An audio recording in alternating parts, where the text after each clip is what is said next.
أعوذ بالله من الشيطان الرجيم. بسم الله الرحمن الرحيم. الحمد لله الذي خلق من الماء بشرا فجعله نسبا وصهرا وكان ربك قديرا. القائل وقوله الحق ومن آياته أن خلق لكم من أنفسكم أزواجا لتسكنوا إليها وجعل بينكم مودة ورحمة إن في ذلك لآيات لقوم يتفكرون. والصلاة والسلام على خاتم الأنبياء والمرسلين سيدنا محمد النبي العربي الأمي الأمين وصلوات الله وسلامه على آله وصحبه وأزواجه وذريته أجمعين. أما بعد السلام عليكم ورحمة الله وبركاته. barkanmu da sake saduwa a cikin wannan shiri mai albarka na tafarkin tsira wanda wannan gidan TV mai albarka AMB TV Hausa take kawo muku kowane ranar Juma'a. A yau insha Allah za mu yi magana ne akan abun da ya shafi aure da hukunce-hukuncensa a shari'a da kuma haƙoƙi da ke tattare a cikin aure gwargwadon yadda lokaci ya bamu. Idan Allah ya kai mu sati mai zuwa sai mu ɗaura akan inda muka tsaya da ikon Allah. Da farko dai malaman larabci sun yi bayani akan abun da ake kira annikah, ma'ana shi aure ɗin suka ce shine haɗa wani abu ko shigar da wani abu cikin wani abu. Shi lafazi na annikah yana ɗaukan ma'anan alwaɓa'u, ma'ana taku ko kuma aljima' ma'ana saduwa tsakanin namiji da mace. Ma'ana dai idan aka ce aure ana nufi ne alaƙa ne wacce ake kullawa wacce take cika tsakanin mutane guda biyu, namiji da na mace. Ar-rajulu wal mar'a, mutum namiji da kuma na mace da ainihin sharuɗa ɗin nan guda hudu, wanda na farko akwai waliyi kuma shine zai zama baban ainihin wacce za a aura ko wanda shi baban yayi wasiya ko kuma wani makusanci. Fal aqrabu dai al aqrabu fal aqrab, wanda yafi kusa shi za a sa har zuwa na gaba, ko kuma ya kasance alƙali, don shi alƙali shine waliyin wanda bayi da waliyi. Sannan a samu kuma shaidu aƙalla mutum guda biyu da kuma siga na ɗaura aure ɗin wanda sananne ne a wurin malamai da limamai. Sannan kuma sai ainihin sadaki da za a bawa ita mace a takaice. Wannan shine sharuɗa da aure yake bukata. To menene hukuncin shi aure ɗin a addinin musulunci? Malamai suka ce shi aure wata abun da aka sharɗanta ne ko kuma shari'a ta sanya mai ƙarfi akan wanda dukkan yake da ainihin sha'awa sannan kuma yake da ikon yin aure ɗin, saboda shi sunna ne kuma na annabawa, kamar yadda Allah maɗaukakin sarki ya faɗa yake cewa a cikin suratul Ra'd aya na 38, walaqad arsalna rusulan min qablika waja'alna lahum azwajan wa dhurriyya. Allah yake gaya manzon sa tsira da amincin Allah su tabbata a gare shi domin ya sanar da mu aure fa tun farkon duniya ake yin ta, ba wai a wannan zamani ba. Allah ya ce kuma hakika mun aiko da manzanni gabanninka, sannan sai muka sanya suna da ainihin mata sannan kuma da zuriya, ma'ana 'ya'ya da jikoki da abun da yake tattaruwa da haka. Shi yasa malaman tarihi suke cewa annabi Adam alaihi salatu wassalam lokacin da Allah maɗaukakin sarki ya halitta masa mata, ma'ana na Hawa'u, sai Allah maɗaukakin sarki ya ba ta aihuwa da ta yi ciki guda 20 ne, sannan ta haifi 'ya'ya 40, ma'ana kowane ciki tana aihuwan 'yan biyu ne, namiji da na mace. To a wannan lokaci kuma babu wani gida in ba wannan gidan ba, sai ya kasance akwai auratayya a nan lokaci. Saboda babu wani gida sai ya zama akwai auratayya tsakanin ainihin waɗanda suka fito ciki ɗaya. Amma ta wani tsari shine wannan namiji sai ya auri 'yar uwan wancan ciki na biyu, shi kuma na macen ta auri ainihi namiji din a cikin farko. Shi yasa zaka samu a gidan wani matan ta girmi mijin ya girmi mata. Da wannan ne al'umma ta yadu, shari'a kuma ke canjawa, wanda yanzu haramun ne mutum ya aure ko da ma ainihin mahaifinsu ɗaya ne ba uwa ɗaya ba, mutum ba zai yi wannan aure ba da sauran waɗanda Allah ya haramta a aura. Saboda haka aure sunna ne na manzon Allah sallallahu alaihi wasallam, har ma annabi yana bragin da maganan aure yake cewa inni atazawwajun nisa, ni ina auren mata, famar raghiba an sunnati falaysa minni, dukkan wanda ya kyamaci sunna na to baya tare da ni.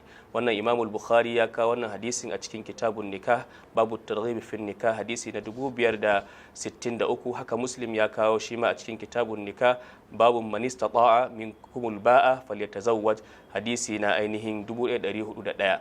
kaga kenan a sai lokacin da kake kyaman aure kana iya yi game da abin da ya shafi aure, to kai baka tare da manzon Allah sallallahu alaihi wasallam. Da wannan ne ma malamai suke cewa shi aure tare da sha'awa ya fi dukkan ainihin nafiloli, ayyuka na nafiloli da za ka yi, saboda a cikin aure ya tattara ainihin maslaha na al'umma mai yawa. Sannan malamai suka ce har yanzu aure din yakan zamo wajibi a wani lokaci sai abin da ya shafi mutumin da shi yana da ƙarfin sha'awa sosai, sannan kuma ya khafu ala nafsihi, yana tsoron wa kansa afkawa cikin haramun idan bai yi aure din ba, to fahuna yajibu alaihi an yatazawwaj, anan ya zama wajibi a kansa ya aure. Dukkan mutumin da yake da sha'awa yana tsoro kuma zai iya afkawa ainihin cikin fitina, to anan dole ne kawai ya yi aure din, ya san yadda zai yi. In ma hukuma ne za ta masa sai ta masa, kamar yadda a wurare daban-daban inda aka ci gaba, inda musulunci yake da kima sukan yi wannan. To saboda haka annabi sallallahu alaihi wasallam ai ya faɗa wannan, za mu fahimta a cikin hadisin da annabi yake cewa, hadisin Bukhari da kuma Muslim duka sun ruwaito wannan hadisi. Annabi yake cewa ya ma'ashara shabab, ya ku taron samari. Idan an ce samari ana nufin maza da mata. Man istata'a minkumul ba'ata falyatazawwaj, dukkan wanda yake da iko akan ba'a. Malamai sun fassara alba'a shine karfin yin jima'i sannan kuma da ciyarwa din, to falyatazawwaj yayi aure. Suka ce wannan umurni ne, ga kana da karfin yin jima'i, ga kuma kana da hanyar da zaka ciyar da ita, to wannan baka da wani dalilin da zai hana ka aure.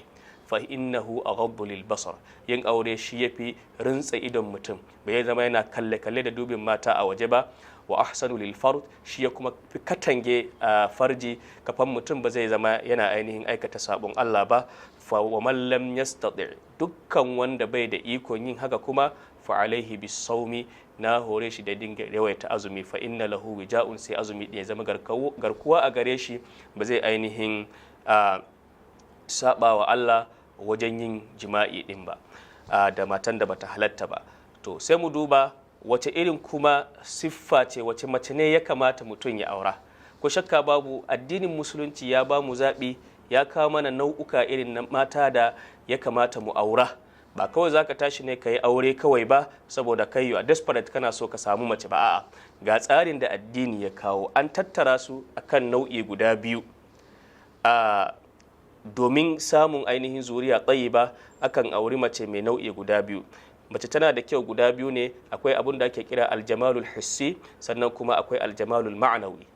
Menene kyau wanda yake mai motsi, ma'ana kyan abin da zaka taba a jikinta, misali kyan fiska, kamalul khalqa, tana da ainihin cikan halitta, sannan kuma ta kasance jamilatul manzar, idan an kalle ta tana da kyau, sannan kuma ga daɗin zance, tana sanyaya ido ga wanda ya kalle ta, sannan kuma tana da kyakkyawan kunne na jin magana, sannan kuma a zuciya idan ya kalle ta yakan samun farin ciki, takan ainihin sawa mutum farin ciki. Shi yasa ma Allah madaukakin sarki, ma'ana mutum yakan samu nutsuwa idan ya kalle ta. To wannan shine ake kira aljamalul hissi. Shi yasa Allah madaukakin sarki a cikin aya yace, na daga cikin ayoyinsa ya halitta muku daga ainihin kawunan ku mataye, litaskunu ilaiha, domin ku samu nutsuwa a gare ta ita mace din. Waja'ala bainakum mawaddatan wa rahma, sannan sai Allah madaukakin sarki ya sanya ainihin mawadda, soyayya, wa rahma da kuma jin kai. Malamai suka ce akwai hikima aka kawo mawadda, don sai an samu soyayya. Ana so ya zama akwai soyayya, akwai mutual understanding tsakanin namiji na mace kafin a kai ga maganan aure.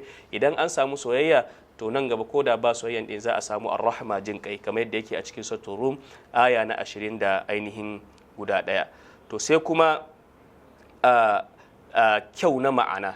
Kyau na ma'ana shi ta zama mai cikakken kamala na addini, tana da addini da kuma kyawawan halaye. Duk lokacin da mace ta zama tana da addini, tana da kyan hali, to wannan shi aka fi so a rai, kuma shi fi kubutar da mutum. Don idan ya zama kyau ne kawai, kyau dan maciji, akwai damuwa. To wannan sai ya zama bayan aljamalul hissi ya kasance tana da kuma aljamalul ma'anawi, kyau na ma'ana kyan addini, tana da addini kuma tana da kyan halaye. Abin da yasa aka hada guda biyu, wata zaka ga tana da addini, ma'ana zaka ji aya, zaka ji hadisi da wane ne, amma halinta bayi da kyau. Sai ga kana da hafiza ce, ga haddan Qur'ani, ga hadisi, in ka tabo ta sai ka gudu ma in baka yi sa'a ba. To amma kuma idan aka duba gefen halayenta sai ka kuma babu hali mai kyau. Saboda haka duk lokacin da mai neman aure zai karka duba kawai ai yar islamiyya ce yar kaza kaza, ka binciken halayenta tukunna. Saboda haka duk wacce ta tana da addini to wannan za ta zama tana kiyaye haƙoƙin aure, za ta kiyaye ainihin shimfiɗan mijinta, za ta kiyaye 'ya'yanta, za ta kiyaye ainihin dukiyarsa, sannan kuma za ta yi wa Allah ainihin biyayya a koyaushe, ko mijin yana nan ko baya nan. Za ta tsaye da sallah, za ta ainihin tarbiyyantar da ainihin 'ya'yansa. An tambayi manzon Allah tsira da amincin Allah su tabbata a gare shi, wace mace ne kan tafi alkhairi a cikin mata, su wanne ne suka fi alkhairi? Manzon Allah tsira da amincin Allah su tabbata a gare shi yace allati tasurruhu idza nazara, shi ita ce wanda idan ya kalle ta zai farin ciki. Zaki gane ke kina da alkhairi idan mijinki ya kalle ki sai ya murmushi, amma idan mijinki ya ganki ya hada fuska kamar arne yayi layya to kina da matsala. wa tuti'uhu idza amara, sannan kuma za ta masa biyayya idan ya umurta. Don mace ta sani cewa miji umurni na hannunsa ne, matukar ba sabon Allah bane ya umurce ki to wajibi ne ki. Wala tukhalifuhu fi nafsiha wala malihi, ba ta sassaba masa ba a cikin ainihin kanta, mana ba za ta hana shi kanta lokacin da yake bukata ba, sannan kuma ba za ta ainihin saba masa a cikin dukiyansa ba, bima yakrahu, da abun da yake ki ba. Za ta masa biyayya, sannan kuma ba za ta wulakanta dukiyansa ba. Sannan an sake tambayan manzon Allah sallallahu alaihi wasallam, ko kuma manzon Allah wani hadisi yake cewa tazawwajul wudud al wulud, ku auri mata abun so, waɗanda kuke so, waɗanda suka iya soyayya, sannan kuma masu aihuwa. Saboda me annabi yake cewa domin zan yi alfahari da ku akan annabawa da yawan ainihin al'ummatayya, zan zama na fi su al'ummatayya, kamar yadda wannan hadisin Abu Dawud ne ya ruwaito a cikin kitabun nikah, babun nahyu an tazawuji man lam yalid minan nisa, wanda ba ta aihuwa a cikin mata an karhanta aurenta, kamar yadda yake a cikin ainihin wannan hadisi din. Saboda haka waɗannan su ne mata da ya kamata mutum ya aura. To idan mace ta haɗa wannan siffofi guda biyu, ga kyau na jiki, na fuska, na dangi, sannan kuma ga ainihin kyau na halaye na ɗabi'u, to ko shakka babu wannan miji ya dace da mata, sannan kuma ya samu babban rabo ko kuma rabin addinin sama a cikin wannan rayuwa na duniya. Sai mu koma abu na gaba, adadin mata da ya halatta mutum ya aura. Allah maɗaukakin sarki cikin hikimansa da kuma ainihin lura da yanayin halittar ɗan adam, sai ya ainihin ba wa ɗan adam doka da kuma irin mata da ya kamata, ainihin adadin mata da ya kamata ya aura, domin saboda gujewa shari da fadawa ainihin halaka, wanda mafi yawa a wannan zamani mata suna ainihin gaba da wannan al'amari. Wasu ma sukan kashe mazajensu a lokacin da bukata ya sa namiji yake so ya ƙara mace. To Allah maɗaukakin sarki da manzonsa sun ainihin ba da wannan dama, kamar yadda Allah maɗaukakin sarki ya ainihin faɗa a cikin suratul nisa aya na 3, fankihu ma taba lakum minan nisa'i mathna wa thulatha wa ruba' fa in khiftum alla ta'dilu fawahida. Allah ya ce ku auri abin da ya muku daɗi daga mataye, ko ku auri bibbiyu, saboda ma a nuna mana ƙarfin ainihin polygamous marriage din, sai aka fara da ainihin guda biyu. Allah maɗaukakin sarki ya ce mathna wa thulatha, ko 3, wa ruba' ko 4. fa in khiftum alla ta'dilu, amma ku mazaje idan kun yi tsoron ba za ku yi adalci ba. Abinda kuma mazaje kamata su lura da shi kenan, ba kawai ana nufin kana da dama ka auri mace za ka yi ciyar da ita, ba za ka yi ciyar da ita, ba za ka yi adalci, ba za ka yi adalci ka yi aure ba, a'a, sai ya zama za ka yi adalci ta hanyar kwanciya, ta hanyar ciyarwa, ta hanyar wurin zama, da dukkan haƙƙoƙi da za ka iya ba wa kowane ɗaya daga cikinsu, ka tabbata wancan ma za ka iya bata. Kar ka ɗauka kawai dama ne aka baka a buɗe ka yi abun daga dama, don mafi yawa maza haka suka ɗauka cewa kawai idan dai ai zan ba su tuwo shikenan magana ya ƙare. Ko shakka babu wannan kuskure ne, wannan mummunan fahimta ne. Ya tabbata a zamanin manzon Allah tsira da amincin Allah su tabbata a gare shi, daga cikin sahabbansa akwai wanda ake kira al-Ghailani al-Thaqafi, wanda lokacin da ya musulunta yana da ainihin mataye guda 10. An ga lokacin jahiliya kenan, matansa ɗaya har guda 10. fa amarahu an-nabi sallallahu alaihi wasallam an yakhtara minhunna 4. sai annabi sallallahu alaihi wasallam ya umarce shi da ya zabi guda 4 a ciki, ya rabu da saura din wani ya aura. Hakan nan akwai kuma Qais bin al-Harith, shi ma ya musulunta, ya ce yana da ainihin mataye guda 8. sai je samu manzon Allah sallallahu alaihi wasallam, sai ya ainihin gaya wa annabi fa zakartu lahu dhalik, yace sai na gaya wa annabi wannan, na gaya masa sai yace da ni ikhtar minhunna arba'a, ka je ka zabi guda 4 daga cikin su, sauran ka sake su, kowa ta kama gabanta. Wannan hadisi yana cikin ainihin sunan na Abu Dawud, ya kawo shi a cikin kitabut talaq, babun fiman aslama wa indahu nisa'un akthara min 40. A wannan wuri ya kawo hadisi na 2241. Lura da lokaci za mu takaita a nan, sai idan Allah ya kai mu sati mai zuwa za mu tashi akan hikima na yin aure din a addinin musulunci, da kuma idan lokaci ya ba mu dama mu taba abin da ya shafi haƙoƙi na ainihin mazaje akan matayensu, har zuwa haƙoƙin mataye akan mazajensu. Allah maɗaukakin sarki ya mana ainihin muwafaka, Allah ya sa mu dace, Allah ya albarkaci auratayyanmu da kuma zuriyarmu gabaki ɗaya, Allah ya ba mu zaman lafiya da matayenmu da kuma 'ya'yanmu da iyalanmu. Wa bi hadal qadri kifaya, wassalamu alaikum wa rahmatullahi wa barakatuh.